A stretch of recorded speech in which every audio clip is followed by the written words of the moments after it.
Hello everyone, welcome back for another video. Hope you're all doing well and having a great day. To start things off, there's a conference that is happening, I believe, in South Korea. Yep, and it's pretty much happening. It's a lot of the higher ups from all the major coins, Bitcoin Cash, especially Ethereum. Vitalik Buterin is there. There was a discussion that happened yesterday between the makers or the core developers of the original Bitcoin and also the makers of Bitcoin Cash, with Vitalik pretty much sitting in the middle of both of them as they talked, and he live tweeted exactly what was going on, which I guess is stuff that has to happen for this generation, but it's still kind of weird that it was going on. A lot of the discussion was about why Bitcoin Cash exists, why the creator of Bitcoin Cash believes that Bitcoin is obsolete. A lot of it was just kind of weird, if you want my honest opinion. The things that they were kind of talking about, they had both really good points when it came down to certain things, but a lot of it was talking about if you were going into a restaurant and it was full, wouldn't you just find another restaurant, or would you wait online? This was the argument about Bitcoin. Like, why would you wait for a place to sit down when you can just find another place that has more space available for you and your party? They discussed SegWit and if it was needed, and why Lightning is. One side said it is needed and the other side said it is not needed. And I think the main discussion came down to why Bitcoin Cash was created, and was it created for the purpose that a lot of people said that it was. A lot of people think it's a cash grab because they seem to think that it's not necessary, that it even, if your coin is good enough, it shouldn't even have to carry the name of Bitcoin in it. But the guy who created Bitcoin Cash said that this was done because this is the original idea or goal or dream of Satoshi Nakamoto, and therefore this is why it has the name. So yeah, it was kind of weird that Vitalik was sitting in the middle of it, just tweeting out every single thing that they said. He was tweeting if he agreed or if he disagreed with what they were saying. And you can tell that this argument probably will not go away for a very long time, because I think this is like the most controversial thing in cryptocurrencies right now, why Bitcoin Cash exists, because a lot of people think that is simply a cash grab, but we'll never know his true feelings. I think his name is Roger Ver, the guy who created Bitcoin Cash. We'll never know exactly what he is feeling inside of his heart.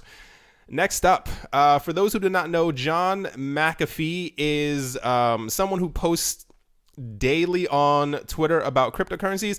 John McAfee, computer programmer and founder of the eponymous antivirus software, who drew his focus towards cryptocurrencies, digital currencies over recent years, disclosed that he charges $105,000 per tweet to promote cryptocurrency projects and products. Last week, McAfee tweeted that the McAfee crypto team has produced and published a guide on how the promotional tweets work on their website. The team is a marketing agency for promoting ICOs and other projects in the cryptocurrency industry.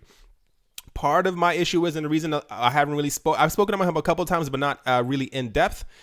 He is the epitome of pump and dump. He does daily tweets, and it does daily tweets on daily coin of the day, and he pumps anything or from anyone who decides to pay him. And this is very dangerous, because there have been a lot of people who have written articles about exactly the coins that he's pumping.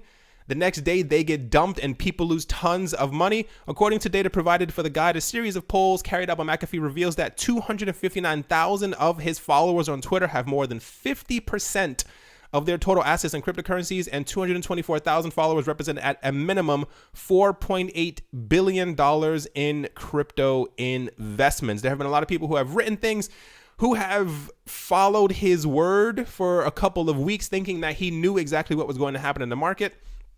They were trying to ride things out, and they ended up losing tens of thousands of dollars. The same with millions of other people, not millions, but a bit over exaggerated, but tons of other people, because they believe that he knows what's going on in the market, not realizing that he's just being paid $105,000 per tweet. Think about how much money this guy is making from other people losing money. Next up, after all the controversy and everything that's been going on in South Korea with the, I think there was a president there who said that things were moving too quick, the cryptocurrency exchanges in South Korea have pledged to do better, because I believe a number of hacks, a number of other things that have been going on with ICOs that have become scams within the country. They have said they realize that the entire thing is very, very speculative, and they will try to do their best. I'm pretty sure they said this because they do not want to get shut down, as the other people there do not also want to get shut down.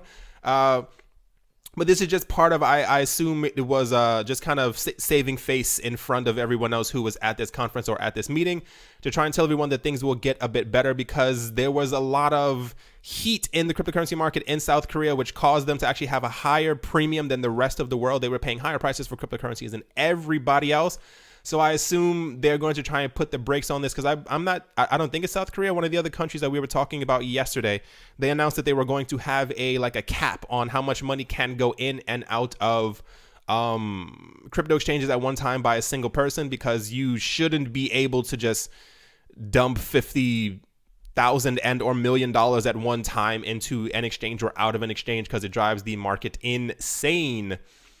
Next up, we had to talk millions of times. It has to be especially earlier in the channel, it was if cryptocurrencies have any effect on the stock market. And even when our market was around like only $50 billion, this was a huge thing. We were trying to figure out if we would have any effect on it. So if recent history isn't any indicator, when the price of Bitcoin falls, so do equities and high yield bonds. According to Jeffrey Gundlach of employee-owned investment manager DoubleLine Capital, Bitcoin has become a new indicator for the traditional stock market, explained the influential investor known as Wall Street's Bond King in an interview with Reuters. Bitcoin closed at a low of the year last week. The Standard & Poor's is now at the low of the end of the year this week.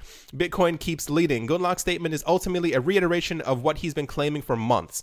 As noted by Reuters, the man in charge of overseeing $119 billion has made repeated claims that Bitcoin is the leader when it comes to risky assets. When the price of Bitcoin plummets, he correctly noted, equities and high yield bonds follow suit, which I guess is absolutely insane to think, because realistically, Bitcoin's market isn't that large compared to the rest of the world. I think we have less than fragment of 1% of the money that's flowing around the world. So if we do eventually get to a point where bankers are dumping their money into it, and then they're promoting it on their news programs that they own, and other people then start dumping their money, we get to a multi-trillion-dollar cryptocurrency market. What then happens to stocks and bonds and everything else should we have another 70% crash in 2 or 3 years? Just something to think about it. But it's kind of interesting to note how powerful cryptocurrency has become over the last few years. Last up, the Liechtenstein government has set out a date to draw a sensible, comprehensive blockchain legislation to create a legal environment that's conducive to innovation and light on regulation. While other nations have steadily introduced blockchain and cryptocurrency-related laws, Prime Minister Adrian Hauser told CoinDesk that Liechtenstein's forthcoming bill goes much farther than the blockchain legislation of other countries. The law is intended to regulate all activities that are possible on technical systems, such as distributed ledgers and blockchain systems, and thus provide legal certainty, Hauser said. But the law covers much more than merely the issuing of cryptocurrencies and utility tokens. The law is intended to provide the necessary legal framework for a wide range of new services and businesses.